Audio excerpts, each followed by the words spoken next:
Okay, let's learn about the Sodot today. The Sodot, the Ikarim, what we call Yud Gimel Ikarim of the Rambam. Everybody knows the Yud Gimel Ikarim. He has 13 principles, 13 fundamentals that everybody have to believe. Otherwise, he is considered to be a kofir. Today, everybody very easily call people kofrim, and they have lists. There are rabbis that have lists of rabbanim that are kofrim because they said things that don't exactly fit the narrative that they understand and they know and they learned in the yeshivot. But that's not something that makes you a kofir. According to the Rambam, who has the most, he has a strict approach. 13 of those principles are only those, if a person doesn't believe in them, he would have the title of a kofir. Otherwise, if he doesn't believe in something else, or he doesn't perform a certain mitzvah, he's not considered a kofir. He's a choteh, he sins, but he's not a kofir. Only those 13 principles. Now, the more principles you have, the more ikarim you have, the more likely, the more strict it is, the more likely you'll be considered under this category of kofir. But there's other categories as well. We'll see now that it's not davar muskam. Not everybody agrees to the Rambam. The Rambam is the shita of the Rambam, but there are other shitot in the Rishonim as well.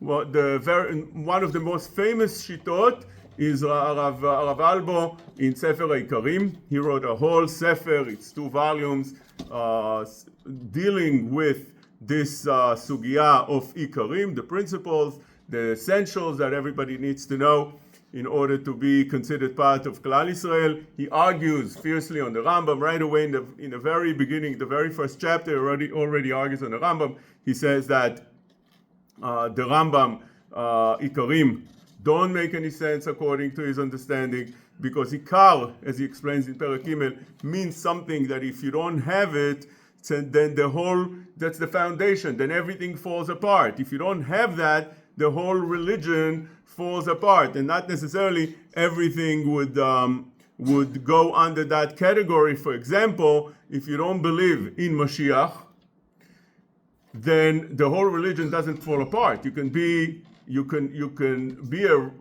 keeping Torah and mitzvot, believe in HaKadosh Baruch Hu, and believe that there's char ve'onesh. Without believing in Mashiach, the religion doesn't fall apart. Nothing falls apart. It's just one thing that the Rambam counts that doesn't holds on it. It's not a foundation that holds on it. The religion, the whole emunah in HaKadosh Baruch Hu, and the whole emunah that you have to keep Torah and mitzvot. So therefore, Rav Albo has a totally different understanding. He proves it. He says that if you're going to say that, for instance, if you don't believe in Mashiach, you consider the kofir, as the Rambam calls it, it's one of the 13 Ikarim, then how the Gemara says, the Gemara brings and quotes Rabbi Hillel, not Hillel Azaken, Rabbi Hillel, that says, En Mashiach leIsrael. There's no Mashiach. Shekvar achlu, there's no Mashiach. So he deals with that. Are you going to say that Rabbi Hillel was a choteh, was a kofir? So why the Gemara calls him Rabbi Hillel? And the Gemara rejects his opinion, but doesn't call him a kofir. The Gemara quotes him. The Gemara says that he's wrong. But you see that not believing in Mashiach not necessarily means automatically that you are a kofir. He brings other ideas like this as well. And then he comes out and says that if one believes that everything that the Torah says is emet, he's already one of Klal Yisrael. He's not a kofir. He's considered a kosher Jew. Could be a sinner, but as long as he just believes that everything that the Torah says is emet, that's already enough. That's sufficient to be considering him part of Klal Yisrael. And if, let's say, he makes a mistake, he learns something and he makes a mistake, like Rabbi Hillel, for instance, that we just mentioned.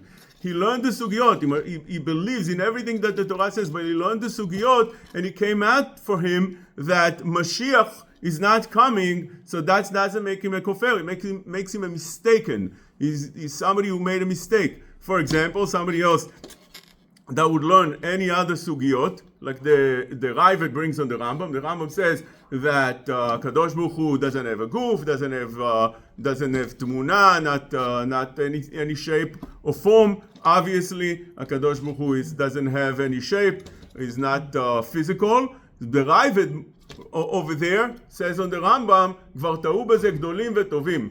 Many rabbis, many important people already made a mistake and considered the Kadosh Baruch Hu to have chas v'shalom a shape, to be physical as well. And he mentions that the midrashim etum bazeh. The midrashim, that there's a lot of midrashim that seems to say that HaKadosh Baruch Hu has a hand, HaKadosh Baruch Hu has a nose, vayicharaf Hashem, ozen Hashem, yad Hashem. So there's midrashim also that deals with that seem to indicate that HaKadosh Baruch Hu, chas v'shalom, seems to have body parts. So many people made mistake. It doesn't make them, says Rav Albo, into a kofar as long as they were mistaken. Once they're mistaken, they're not kofrim. What would make somebody a kofar? He says, Rav Albo says that there's only three ikarim. One is that you have to believe that there is a creator. Secondly, you have to believe that that creator gave us a Torah. And thirdly, that there is a hashgacha. Kadosh Baruch Hu has providence and he gives sachar ve'onesh, he gives a reward and punishment. Otherwise, why would you keep the Torah? And why would you not sin? So that's the only principles that you'll have to believe. If you don't believe one of those, everything falls apart. If you don't believe there's a creator, then there's no religion. And if you don't believe that the Torah was given, then you don't have laws. And if you don't believe that there's punishments and rewards, and that the Kadosh Baruch Hu is mashgiach in the world, then obviously you're not going to keep the Torah at all. That is the three ikarim that the Rav Yosef Albo requires. It doesn't require any other ikarim. Really, if you try to categorize them, it seems like it's not far from the Rambam, because the Rambam detailed in those three things everything. Like for instance, the first principle that Rav Yosef Albo brought, that is that there is a creator. The Rambam, in the first 5 ikarim that he brings out of the 13, he says that you have to believe that there is a borei umanhig, there is a creator, that is only one. It's also, again, we're dealing with the creator himself. Thirdly, that he doesn't have guf, eno lo dmut haguf. That's a third ikar, so that's also under that boreh. Fourth, that is, he was rishon ve'acharon. He's eternal. He was always, he will always be. He's eternal. That's another ikar. And the fifth ikar that the Rambam mentions that goes under the idea of the boreh, the creator, is that he's the only one that you have to pray to. Don't pray to anybody else. Lo levado ra'ui litpalel. Secondly, the Rav Yosef Albo mentioned the Torah. You have to believe that there is a Torah. The Rambam also, in his detailed 13 ikarim, 4 of those ikarim also have that same idea. Like for instance, he brings down the Divrei Nevi'im Emet. All the prophecies of the prophets are Emet, the truth. The Nevuah of Moshe Rabbeinu is Emet. That's the Navi that brought us the Torah. Thirdly, that the Torah is min hashamayim. Moshe Rabbeinu didn't write it out of his own understanding, but rather he's a messenger to give us the Torah that HaKadosh Baruch Hu gave us, and the Torah is nitzchit, is forever. It is eternal. It would not change. On the third category of hashgacha v'sachar ve'onesh, the categories of the Rambam would fit also that HaKadosh Baruch Hu knows everything that a person does. He is paying rewards and punishment for good and bad, and that there is a Mashiach. When Mashiach comes, that's the final reward, and there is Tchiyat HaMetim that also goes under Sachar ve'onesh. So this was the idea of the Sefer HaIkarim, Rav Yosef Albo. Then you have another Rishon. We're dealing all Rishonim. We mentioned the Rambam, Rav Yosef Albo, which are Rishonim, and Rav Chizdai Krekash and Kreshkash. He wrote a Sefer Or Hashem, and he also argues over there on the Rambam, and he writes that there is 6 different principles. He says Yediat Hakel Banimtzaot, that HaKadosh Baruch Hu knows everything that happens, that there is a Hashgacha, providence, there is Hashem has Yecholet Hashem. Hashem has ability and is he has unlimited abilities, the nevuah, the prophecy is emet, bchira chofshit, the person has a free will, and that tachlit habriya, everything has a purpose. So there's three different shitot that we mentioned, but it's very important to mention also what the Radbaz was asked this question, and he brings also the Abarbanel. The Abarbanel was also a Rishon. The Radbaz was not a Rishon, was not considered a Rishon, but the Radbaz also was a very, very big rabbi. He was actually the rabbi of Rabbi Tzalel Ashkenazi, the Shita Mekubetzet, the rabbi of the Arizal. The Rabbi Tzalel Ashkenazi also was the rabbi of the Arizal. So we're talking about very, very great people. And he was asked about those ikarim. Which of the ikarim do you believe? The following is the question. It's in Siman Shin Mem Daled. שאלת מיני על עניין עיקרי הדת, the essentials of the religion. על איזה חשבון אני מסכים? Which is the right calculation? Which is the right which ראשון you rely on? על הרמב"ם או על רב חסדאי? רב חסדאי זה רב קרשקש that we mentioned, or al cheshbon Rabbi Yosef Albo. We mentioned three Rishonim. He was asked which of the three Rishonim is correct. Now, the minhag Israel is to read in the end of the Tefillah the 13 Ikarim of the Rambam, and it seems like to most people it seems like the Rambam is the only opinion, but not necessarily, because the Rama himself brings in his Sefer the Ikarim of Sefer HaIkarim. So you see, it's not so muskam, not everybody agrees on the Rambam. So he was asked this question, the Radbaz, and he says the following, תשובה, אין דעתי מסכמת לשום לתורתנו התמימה שום עיקר. I don't agree that you can categorize Ikarim to anything in the Torah. There's no such thing as Ikarim. He disagrees. He disagrees with the whole concept of Ikarim. לפי שכולה עיקר מפי הגבורה. Since everything in the Torah is a עיקר and everything was given from הקדוש ברוך הוא, מפי הגבורה. ואמרו חז"ל, כל האומר, כל התורה כולה מן השמיים, חוץ מפסוק אחד, that's already דבר השם ביזה, which means you can't say that the entire Torah was given from HaKadosh Baruch Hu except one thing. Everything in the Torah is Ikar. Every single word, every single letter in the Torah, every single command is considered a Ikar. ואם כן כל מצווה ממצווה Ikar הוא פינה. ויש לך מצווה קלה, ויש לה טעם וסוד אשר לא נשיגהו.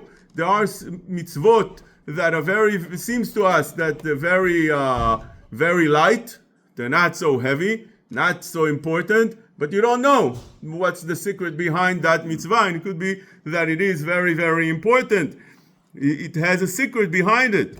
ואם כן, איך נאמר שזו תפלה ואחרת היא עיקר? You can't say that this is more important to put some things as עיקרים and some things are not. כללות הדברים יפה כתב בזה רב יצחק אברבנאל. He mentions that the same idea was written already by the Sefer of the Abarbanel in Sefer Rosh Hashanah. He writes that all pratim v'dikdukim fall under ikar. You can't just categorize 13 or 6 or 3 ikarim, and from that you considered anybody that would not believe in those would be considered a kofir. But then he says also, enough kamina, what do I need to know? What's the ikar and what's not the ikar? What do I need to know who's a kofir and who's not? He says like this, מזה הטעם אנסו לעבור על אחת מכל מצוות האמורות בתורה. If somebody forces you to honest, which means to put a gun to somebody's head, lo alenu, or anything like that, and tell him that he has to violate the Torah, and they force him to say and to believe, ואומרם שלא ציווה הקדוש ברוך הוא עליה, saying that הקדוש ברוך הוא didn't command a certain mitzvah. They tell you הקדוש ברוך הוא didn't command Shabbat. You should violate Shabbat because the Kadosh Baruch Hu didn't command Shabbat. So that's already, or that Shabbat was already cancelled. The Kadosh Baruch Hu gave it only for a limited time, and after, let's say, Beit HaMikdash was destroyed, you don't have to keep Shabbat anymore. Somebody who does that, the halacha is that yarek ve'al ya'avor. You're not allowed to say such a thing. You're not allowed to believe such a thing. But if they tell you that Chalel Shabbat la'avor al datcha, if they tell you violate Shabbat, violate the Torah, then you're not supposed to give up your life. Then it's ya'avor ve'al yarek, because they're not telling you to be kofir in anything in the Torah, saying that the Torah that mitzvah was not given min hashamayim. So let's summarize this. It's very, very important to understand that in order to somebody to be a kofir, he needs to violate one of those opinions that we said over here. Not easily anybody would be a kofir. Somebody that says something, somebody that does something that you don't like, that you don't believe, that you learned in yeshiva differently, that it says differently in the Sfarim, it doesn't make him so easily a kofir. It could be a mistaken, like Rabbi Yosef Albo said, a mistake, even for very severe things. Now, not everybody agrees with that approach. Rav Chaim Brisk said that a person that's apikores, even though he's a nebach apikores, he's still an apikores, which means even though he's mistaken, he doesn't believe in something in the Torah. He doesn't believe in the Torah. He doesn't believe in HaKadosh Baruch Hu. He doesn't believe in one of the Ikarim. But he doesn't believe not because he looked into it and he came to that conclusion, but rather because he never learned. He grew up amongst the Goyim, Tinok Shenishba ben HaGoyim, and he never learned that principle. So what would you consider him? He's a Anus. He says that even though he's a Nebach Apikoris, he's somebody who's a Neb. A Nebach means a poor person. He's Chazit. Chazit Apikoris. Still is considered Apikoris, because Apikoris is not something you do and you get mitzvot or a reward or punishment, but rather it's what you know in your mind and what you believe in your mind, and if you don't believe that, you become a kofir. But otherwise, you have to know what puts you in that category. Not everything. According to the Rambam, only the 13 principles. According to Rav Yosef Albo, we said 3 principles. According to Rav Chasdai, you have 6 principles. According to the Radbaz and the Abarbanel, it's if you kofir in one of the mitzvot of the Torah. You're saying, or one of the things that the Torah says, you're saying that wasn't given from HaKadosh Baruch Hu, that is wrong, the Torah is not emet. That makes you into a kofir. Chazak v'ruch.